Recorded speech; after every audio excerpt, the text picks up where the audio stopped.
다카노 군과 알게 된 것은 고등학교 2학년 때 그가 우리 학교로 편입해 왔을 때였다. 다카노라는 이름은 본명이 아닌데 담임 선생님이 이름을 착각해서 다카노 군이라고 소개하는 바람에 그가 네 감사합니다 다카노입니다 라고 말해 반 전체가 웃어댔고 그 이후로 다카노 군이 별명이 되어버렸다. 성격은 딱히 표현하기가 어렵지만 밝은 바보 같은 캐릭터라고 생각했는데 의외로 어른스럽고 차분한 듯한 조금 미스터리한 분위기도 있어 그 당시는 여학생들로부터 쿨하다와 기분 나쁜 구석이 있다 라는 평가로 나뉘고 있었다. 원래 우리 고등학교에는 편입이라는 것 자체가 드문 경우였기 때문에 모두가 신기하게 바라봤고 다카노의 성격으로 말하자면 거의 대부분의 애들에게 호감을 사는 성격이었다. 2학년 여름에 친구들끼리 캠프를 가자는 이야기가 나와서 다카노 군도 함께 7명이 1박 2일로 놀러가게 됐다. 이 캠프에서 생긴 일은 나로선 절대 잊을 수 없는 추억이 된다. 또한 다카노 군이 어떤 인물인지 알게 된 사건이기도 하다. 첫날은 친구 A의 부모님이 모두가 탈 수 있는 SUV 차량으로 데려다 주게 되었다. 캠프장은 사람이 없어서 아주 쾌적한 느낌이었다. 숲속이기는 해도 크고 얕은 강이 흘러서 분위기도 좋고 날씨도 좋고 해서 텐션이 올라간다. A의 부모님과 A, 그리고 캠프에 경험이 있던 다른 친구들이 모여서 부지런히 텐트를 만들어줬고 나는 조금 옆에서 도우는 정도로 곧 완성이 된다. 2개의 텐트를 모두 치고 나서 A의 부모님은 일단 차로 귀가하면서 내일 다시 데리러 오기로 했다. 오전 중에는 모두 강에 들어가 놀거나 원반 던지기를 하거나 하면서 놀이에 빠져 있었는데 문득 다카노 군이 부자연스럽게 멍 때리고 있거나 혼자 텐트 안을 들락날락하고 있는 걸 알게 된다. 다카노 군, 왜 그래? 아니야, 햇볕이 따가워서. 아, 그럼 우리처럼 물속에 들어가면 되잖아. 그러네. 아니야, 그냥 잠깐 쉴게. 그래서 그 이상은 신경 쓰지 않았다. 점심은 이것저것 사온 과자랑 김밥 정도로 끝내고 저녁이 되기 전에 서둘러 카레를 만들기 시작했다. 다카노 군도 포함해 모두 도와서 카레를 만들 때였다. 카레 말이야, 관리인 있는 오두막 있잖아. 거기서 먹으면 안 되냐? 라고 제안해온다. 네? 왜? 모처럼 캠퍼스면 밖에서 먹어야지. 우린 밖에서 먹어본 적도 없잖아. 비라도 내린다면 몰라도 날씨도 좋은데 뭐. 아, 그래. 나머지 친구들도 밖에서 먹자는 의견이어서 결국 밖에서 먹게 되었다. 어째서 다카노 군이 그런 제안을 했을까? 그때는 아직 알 수가 없었다. 생각했던 것보다 다카노 군도 밖에서 기분 좋게 다 먹었다. 아까까지는 기운이 없어 보였는데 괜찮은 것 같았다. 그 이후는 텐트 하나에 모두 들어가 트럼프 놀이. 좁아도 나름대로 재밌었다. 그런데 도중에 갑자기 다카노 군이 트럼프를 놔두고 아무 말 없이 텐트를 나갔다. 왜 그러지? 화장실 가나? 아무 말도 안 하고 잽싸게 나간 거 보니 금방 쌀 것 같나 보네. 그렇게 이야기를 나누면서 서로 크게 웃어댄다. 우리는 아무 생각 없이 계속해서 트럼프 놀이를 했다. 그런데 30분이 지나도 다카노 군이 돌아오질 않는다. 내가 화장실에 가볼게. 내가 말하면서 다카노 군을 찾으러 갔다. 밤하늘이 아름다웠지만 주변은 암흑이다. 손전등 없이는 걸을 수도 없다. 화장실에는 아무도 없었다. 어딜 간 건가? 다시 돌아와서 빈 텐트 안을 살펴본다. 그러자 거기에 다카노 군이 있었다. 으아! 왜 여기 혼자 있는 거야? 왜 트럼프 하다 말고 갑자기 사라진 거야? 다카노 군은 한쪽 무릎을 세우고 쭈그려 앉아 있었다. 손전등도 켜지 않은 채. 아, 미안해. 좀... 뭐랄까, 뭔가 이유가 있어 보였다. 너 뭔가 이것저것 입 다물고 있는 느낌인데 왜 그러는 건데? 다카노군은 잠시 침묵한다. 아무 말 없이 사라지는 건 모두에게 폐가 될지도 모르잖아. 나는 다카노군의 양심에 호소해본다.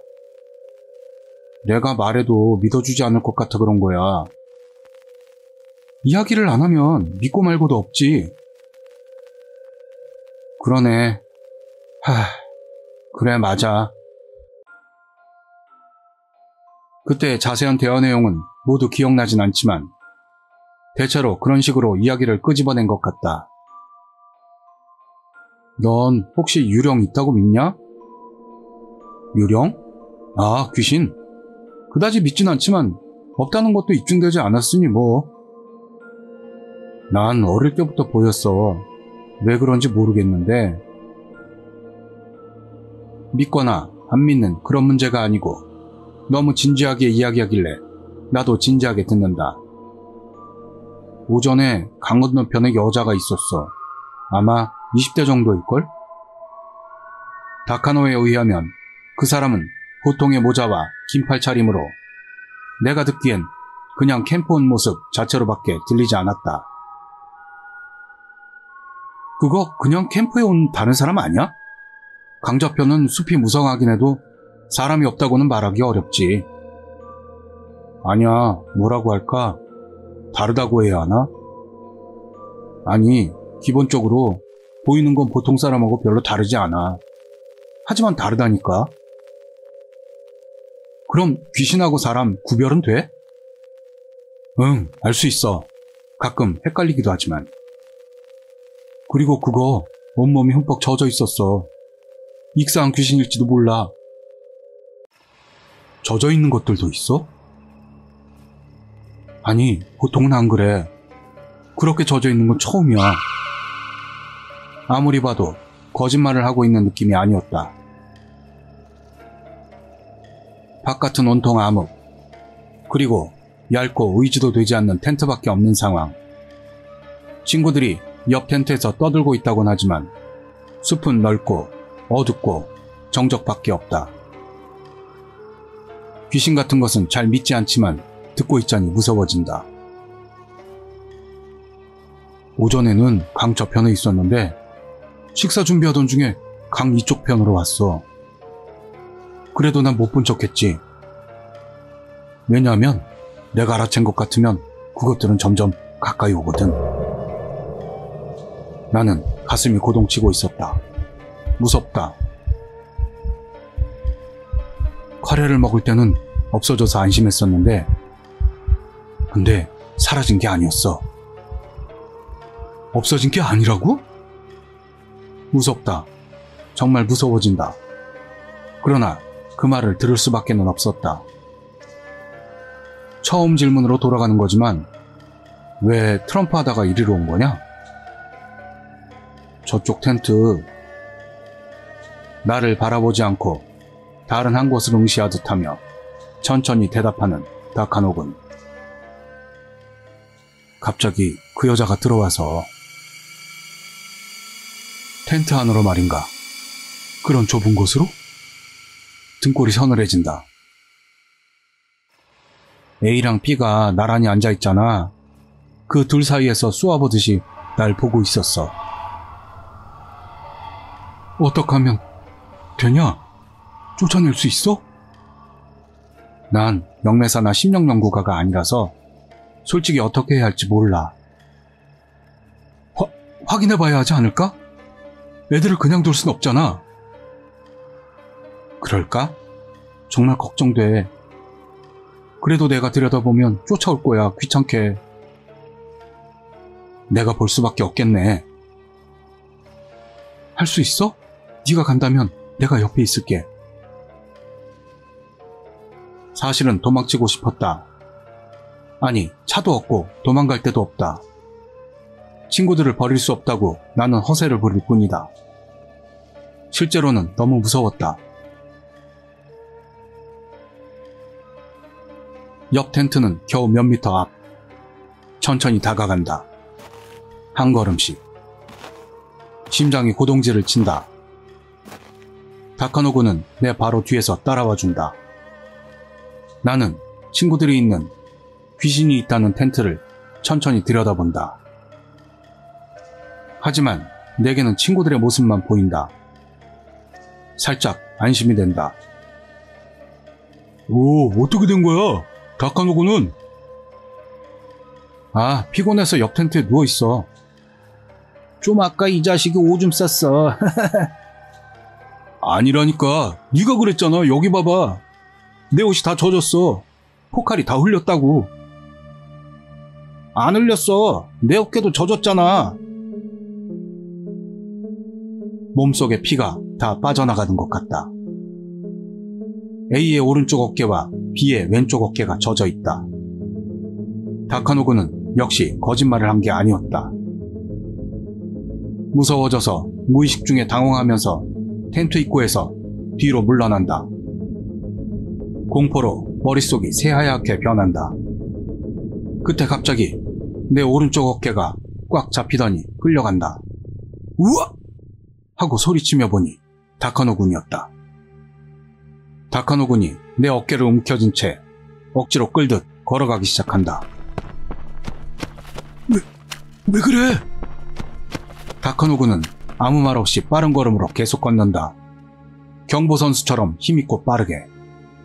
어디로 가는 것인가? 화장실 쪽? 혼란스럽다. 이 앞에 도대체 뭐가 있는 건가?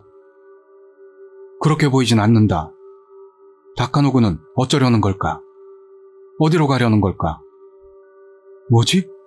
왜 그러는 거지? 하지만 중간에 뭔 일이 일어났는지 나도 알게 된다. 설마? 다음 순간 내 등이 컵에 물을 뒤집어 쓴 것처럼 흠뻑 젖는다. 귀신이 쫓아온 것이다.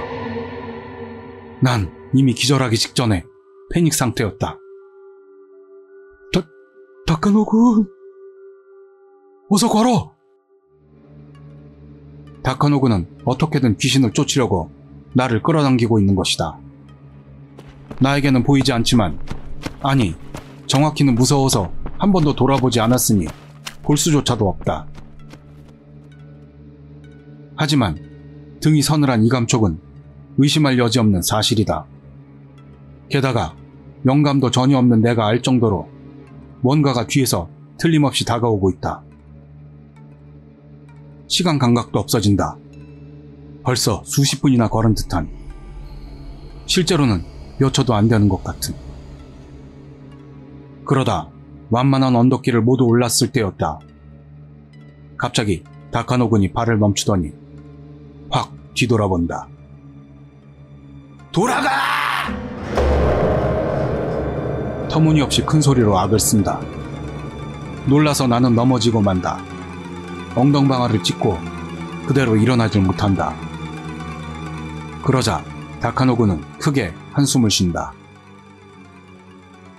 휴, 다행이다. 돌아갔어. 응? 호통 소리로 귀신을 쫓은 것 같았다. 그런 방법이 있었어? 그런 거야? 어휴. 이미 나는 일어설 힘도 없어서 땅바닥에 주저앉아 있다.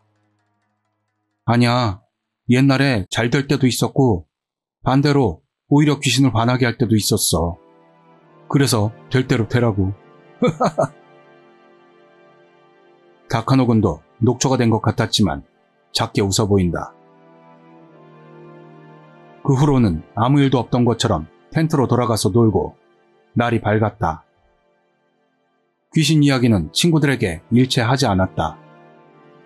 여기에서 말하진 않겠지만 다카노군은 귀신이 보이는 것으로 인해 거짓말쟁이라고 불리기도 했던 좋지 않은 과거도 있었다고 한다. 그래서 나도 아무에게도 말하지 않은 것이다. 그 사건으로 다카노군과는 사이가 더 좋아졌다. 소금 있었으면 격퇴할 수 있었을지도. 아니야, 소금은 정말 전혀 의미가 없어. 예전에 어느 집 현관 양쪽에 소금 쌓아놓은 걸 봤었는데 그 사이에 아저씨 귀신이 앉아있더라.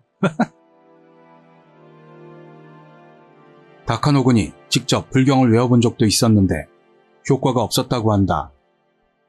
하지만 제대로 된 사람이 한다면 다를지도 모른다는 둥. 부적은 너무 여러 가지가 있기 때문에 전혀 모른다는 둥 여러 가지 이야기를 재밌게 나눴다. 하지만 나는 그 캠프에서 있었던 공포스러운 체험을 지금도 절대로 잊을 수가 없다.